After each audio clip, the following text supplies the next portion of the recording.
Fed Governor Tarullo said that bank behavior has not changed enough since the 2008 crisis.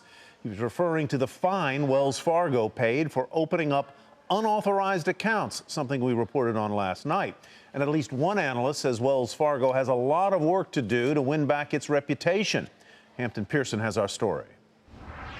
One day after Wells Fargo was hit with a $185 million fine for opening as many as 2 million deposit and credit accounts without customers' knowledge, job one for Wells Fargo is winning back the trust of its estimated 40 million customers. That's according to a leading Wall Street analyst who today downgraded the bank stock.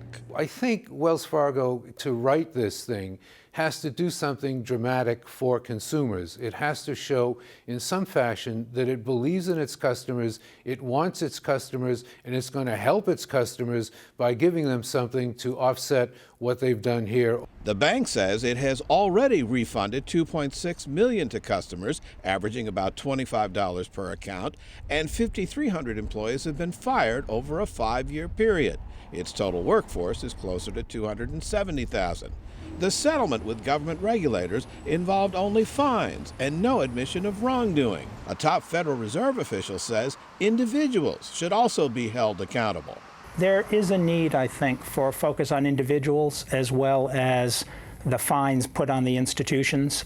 In inappropriate cases, I think that fines for individuals, prohibition orders, obviously this is a much higher standard, but for Justice Department prosecutions, are things that do need to be pursued. On Wall Street, some analysts are questioning if the revenue from those fake accounts might have helped Wells Fargo post better returns than some of its rivals. When Wells Fargo made all these presentations to analysts about the number of accounts it was opening, about the cross-selling ratio that it was giving, if all those numbers were incorrect, if there was revenue seeping into these numbers, then there's real questions about the numbers of Wells Fargo itself. Here in Washington, there's bipartisan criticism of the Wells Fargo settlement.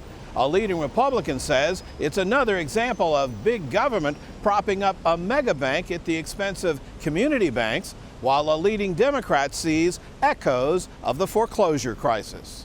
For Nightly Business Report, I'm Hampton Pearson in Washington.